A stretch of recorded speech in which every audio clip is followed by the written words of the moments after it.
जिस वातावरण में हम रहते हैं बड़ा हॉस्टाइल वातावरण है।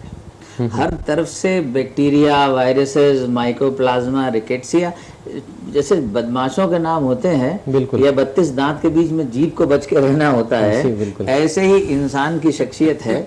सड़क पे कुत्ता मरता है और आप देखते हैं 2 दिन के अंदर कीटाणु उसे इस हद तक बर्बाद कर देते हैं कि दुर्गंध से अपने घर में बैठना मुश्किल हो जाता है। जब तक आपके शरीर में शक्ति है, आप लड़ते रहते हैं।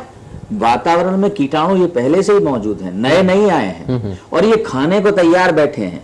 ये जो आपकी शक्तियां हैं ये उसको रोके रहती हैं, प्रतिरोध बनी रहती हैं, और जहां आपने लड़ना बंद किया ये आप पे हावी हो। मौसम जब बदलता है तो जो शरीर है उसको उसके साथ अपने आप को समायोजित करने में, एडजस्ट करने में कुछ समय लगता है, और ये समय ऐसा है जिसमें धीरे धीरे धीरे धीरे हमारी शक्तियां जो है लड़ने की पर्याप्त से कुछ कम हो जाती हैं, क्योंकि एक सामंजस्य है। इस माहौल में जो था हम पूरी तरह से सामंजस्य स्थापित कर चुके थे। जो नया माहौल बन रहा है उसमें सामंजस्य बनेगा। तो इस दौर में जो ये संक्रमण काल है, ट्रांजिशन का फेज है, चारों तरफ से ये जो हमला होता है ये हमें ग्रास बना देता है उनका। और सवाल ये है कि ये जो कीटाणुओं से मिलने वाली चुनौतियां हैं ये तो एक है, ठीक है, इसके सिवा हमारे वातावरण से और भी बहुत सी चुनौतियां हैं जो हमको मिल रही हैं जी। जैसे जब बरसात होती है तो घास बढ़ती है, चारों तरफ बढ़ती है, जंगली घास की तरह उगती जाती है।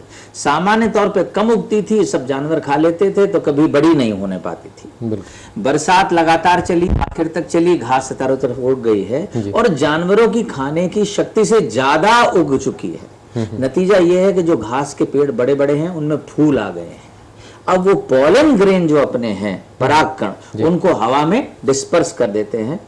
दूसरी कि इस मौसम की चुनौतियां जैसे मैंने बताया है, वायरल इन्फेक्शन प्रचुरता के साथ और बाहुल्य में होते हैं। नजले से एक सिलसिला शुरू होता है जो गले की खराश तक पहुंचता है, उसके बाद में हमारी सांस की नलियों की सूजन बनता है, ब्रोंकाइटिस जिसको कहते हैं, और आगे बढ़ जाता है, फेफड़े तक पहुंच जाता है तो निमोनिया में तब्दील हो जाता है। और भी आगे बढ़ सकता है, फेफड़े में मवाद पैदा कर दे तो लंग एब्सिस बना दे, एम्पाइमा बना दे, कहीं भी आपको ले जा सकता है, शरीर के तमाम हिस्सों में फैला के सेप्टिसीमिया तक ले जा सकता है। तो एक सिलसिला है जो नजले से निमोनिया तक आपको लिए जा रहा है। और फिर कुछ कृपा इस शहर की है, सड़कें खोद दी हैं उसने, चारों तरफ धूल है, सस्पेंडेड पार्टिकुलेट मैटर और RSPM बहुतायकता से हैं।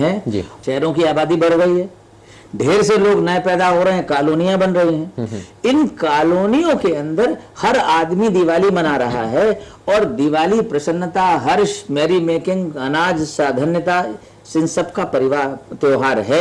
लेकिन इसके साथ साथ एक रासायनिक अराजकता का त्योहार भी बन गया है, इसको भी मैं स्वीकार करना होगा। जो ढेर से मरीज हमारे पास आते हैं, सबका कहना है डॉक्टर साहब 26 तारीख की रात से ही समस्या शुरू हो गई थी, कुछ को 27 को हो गई, कुछ 28 को हो गई, लेकिन अधिकांश की समस्या जो है वो तभी से शुरू हो रही है। और उसके पहले जिनको थी, ठीक हो रही थी, वो ठीक होते होते फिर से बढ़ गई जी।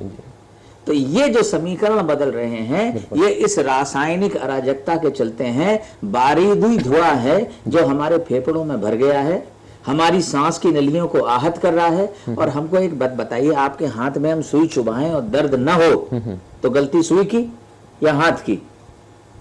अगर सुई चुभाएं दर्द ना हो तो आप ये मानोगे ना कि ये हाथ में ही कहीं एरिया शून्य है, जो सुई की दर्द नहीं मालूम हो रहा। तो अगर छाती में धुआं जा रहा है, बारूद जा रही है, तो आदमी खांस रहा है, तो शिकायत किससे है जी? शिकायत करिए उनसे जो ये बारूदी धुआं पैदा करते हैं। हमें एक नई संहिता, नए परिवेश, नए माहौल की जरूरत है, जहां रामलीला मैदान में सारे मोहल्ले के लोग इकट्ठे हों और सामूहिक आतिशबाजी वहीं किया करें, बजाय इसके कि ये पटाखों की लड़ियां सड़कों पर जलाएं।